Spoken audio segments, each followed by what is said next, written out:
श्री गणेशाय नमः। शांताकारं भुजगशयनं पद्मनाभं सुरेशं विश्वाधारं गगनसदृशं मेघवर्णं शुभांगं लक्ष्मीकान्तं कमलनयनं योगिहृदयानिगम्यं वन्दे विष्णुं भवभयहरं सर्वलोकैकनाथं। प्रह्लाद नारद पराशर पुंडरीक व्यासाम्बरीश शुक शौनक भीष्म दालभ्यान रुक्मांगदार्जुन वशिष्ठ विभीषण आदीन पुण्यानिमान परम भागवतान स्मरामि।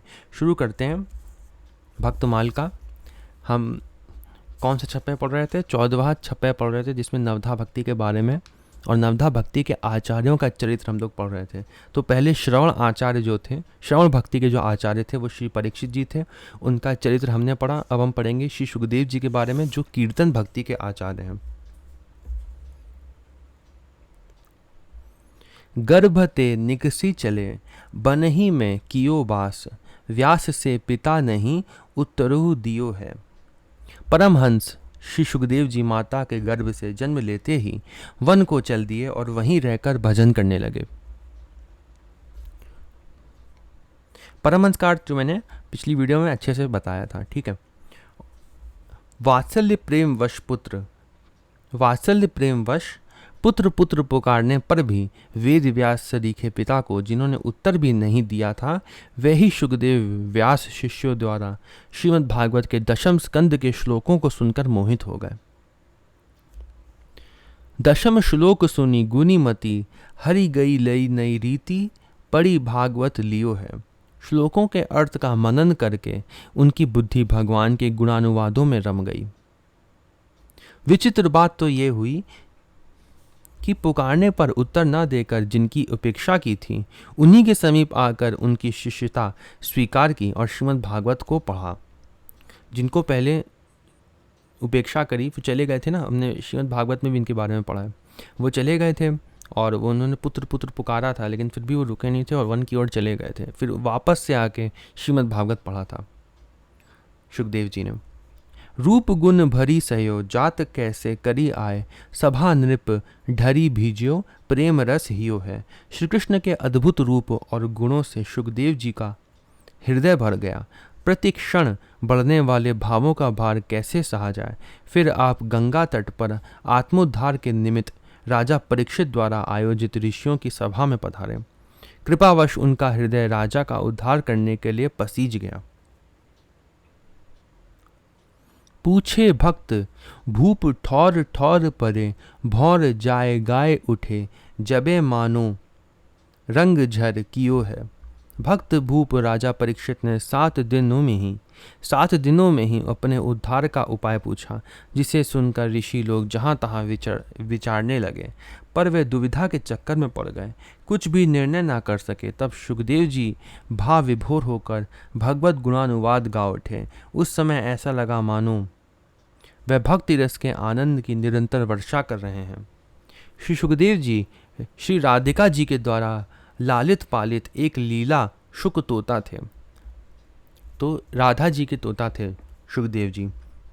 एक बार देव ऋषि श्री नारद जी भगवती पार्वती जी के यहाँ पधारे।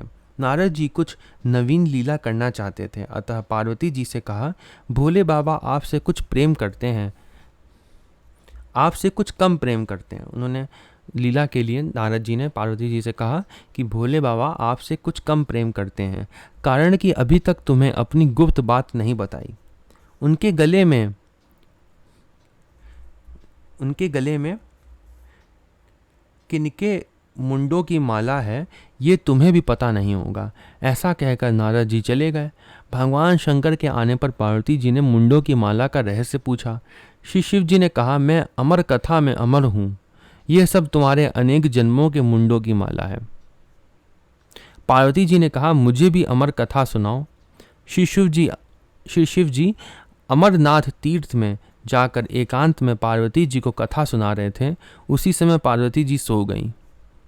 एक शुक हुंकारी भरने लगा।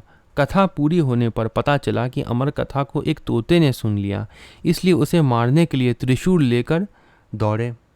शुक उड़ता हुआ व्यास पत्नी वटिका अथवा जाबाली मुनि कन्या चेटिका, जिसका दूसरा नाम पिंगला उनका नाम पिंगला था, व्यास जी की जो पत्नी थी, कि मुख मार्ग से उदर में प्रविष्ट हो गया।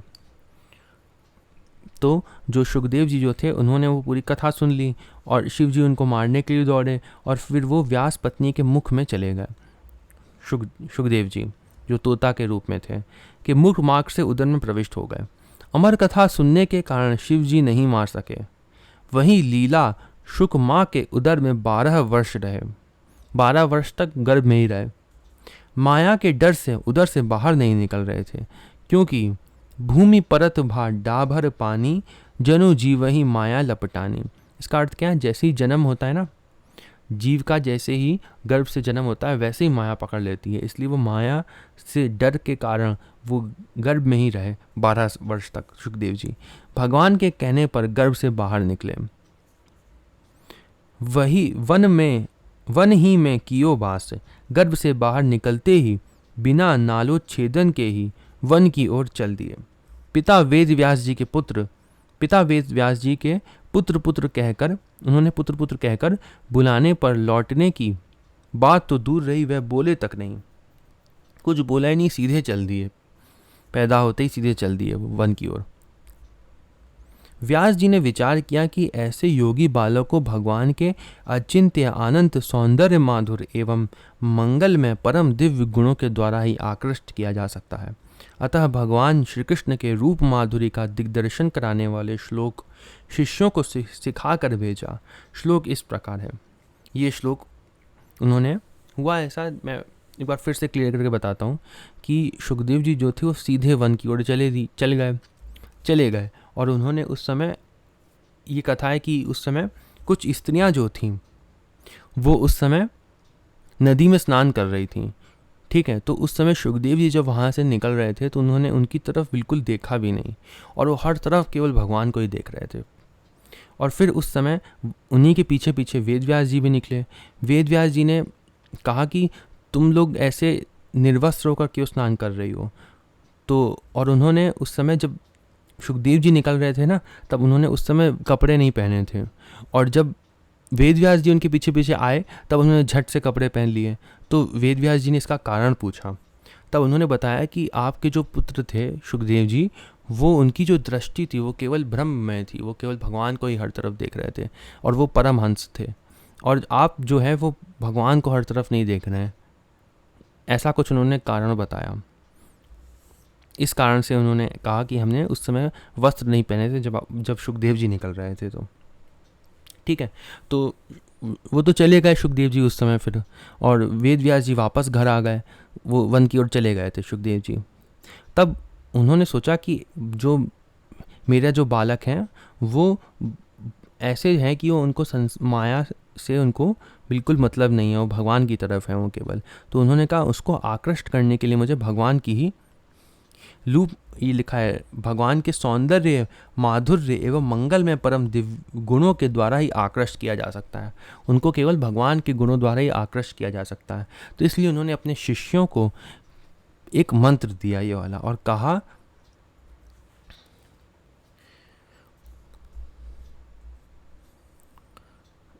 अभी 2 मंत्र दिए थे क्योंकि हाँ, ये इसमें दूसरा मंत्र यहाँ पे लिखा है।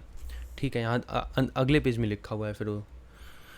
तो पहले ये वाला मंत्र दिया था। ठीक है, पहले उन्होंने ये वाला मंत्र दिया था शिष्यों को। तो जब वो शिष्य जो थे वो मिल गए थे वहाँ पे, शिष्य जो थे वो वन में गए थे किसी काम से, और उनको वहाँ पे पेड़ के अंदर ही कोई बैठे हुए पुरुष दिखे। तो उन्होंने उनके कान में उस समय एक मंत्र बोला। ठीक है, उस मंत्र से क्या हुआ, उनकी नेत्र खुले, एकदम से सुखदेव जी के नेत्र खुले और फिर वापस से बंद हो गए। ऐसा कुछ था। अब देखते हैं यहाँ पे क्या लिखा है। यहाँ पे भी ऐसा ही लिखा होना चाहिए। आगे पढ़ते हैं, लिखा है, एक मंत्र दिया हुआ है, इसका अर्थ पढ़ते हैं। क्या लिखा है? श्री कृष्ण ग्वाल बालकों के साथ वृंदावन में प्रवेश कर रहे हैं। उनके सिर पर मयूर पिच्छ है, कानों पर कनेर के पीले पीले पुष्प, शरीर पर सुनहला पीताम्बर तथा गले में 5 प्रकार के सुगंधित पुष्पों की बनी बैजयंती माला है। रंगमंच पर अभिनय करते हुए श्रेष्ठ नट का क्या ही सुंदर वेश है। बांसुरी के छिद्रों को वह अपने अधरामृत से भर रहे हैं। उनके पीछे पीछे ग्वाल बाल उनकी लोक पावन कीर्ति का गान कर रहे हैं।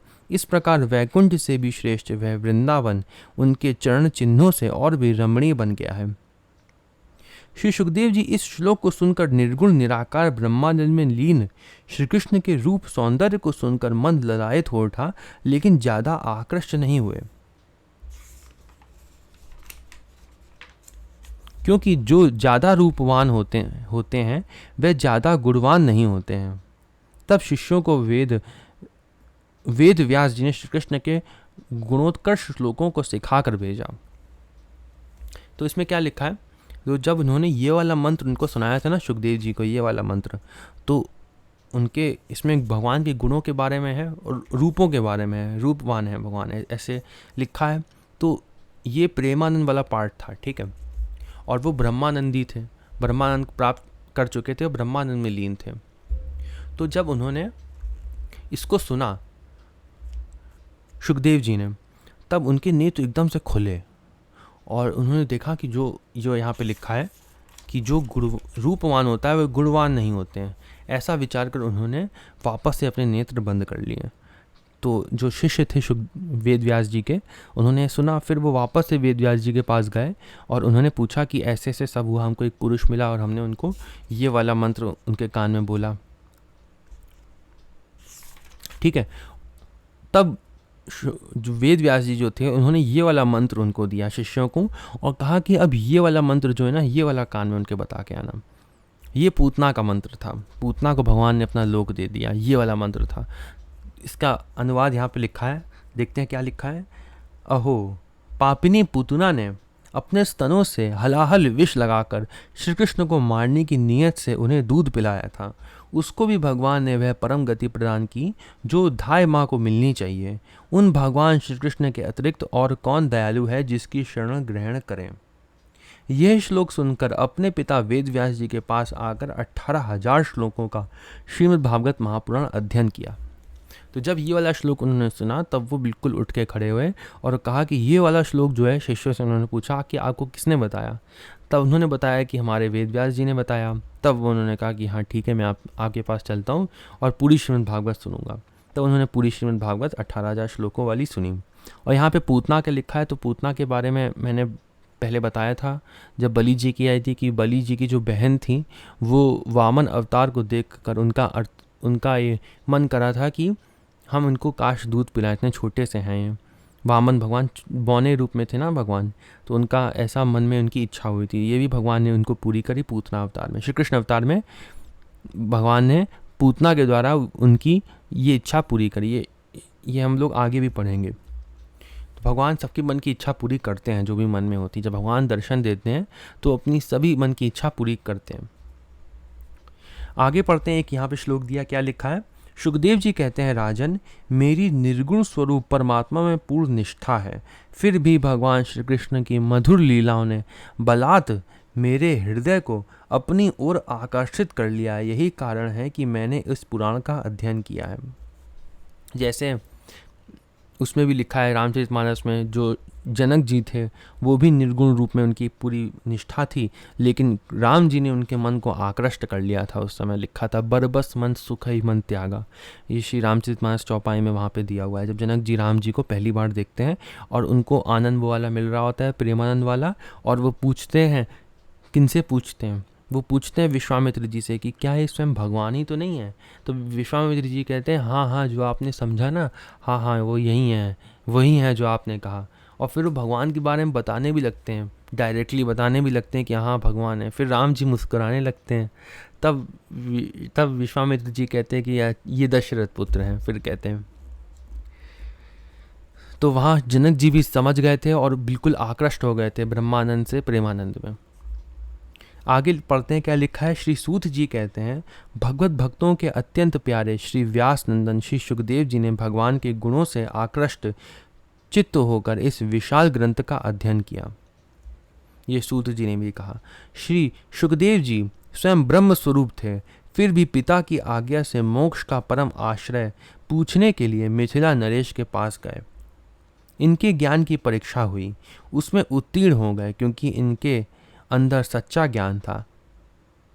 श्री सुखदेव जी ने राजा परीक्षित को 7 दिन भागवत सुनाकर परम पद का अधिकारी बना दिया। प्राणी मात्र को परम श्रेय पथ का निर्देश करते हुए कहते हैं, हे परीक्षित, जो अभय पद को प्राप्त करना चाहता है उसे सर्वात्मना सर्वशक्तिमान भगवान श्री कृष्ण की ही लीलाओं का श्रवण, कीर्तन और स्मरण करना चाहिए। कीर्तन भक्ति के परम आचार्य श्री सुखदेव जी कीर्तन की महिमा का वर्णन करते हुए कहते हैं, कृत जुग त्रेता द्वापर पूजा मख अरु जोग, जो गति होई सो कलि हरि नाम ते पावहि लोग। जो गति सतयुग में, त्रेता में और द्वापर में योग से होती है और पूजा से होती है, वही गति हरि नाम से हो जाती है केवल कलयुग में। इस मंत्र का भी यही आशय निकलता है जो ऊपर दिया हुआ है। अगली वीडियो में हम लोग श्री प्रहलाद जी के बारे में पढ़ेंगे। ओम नमो भगवते वासुदेवाय।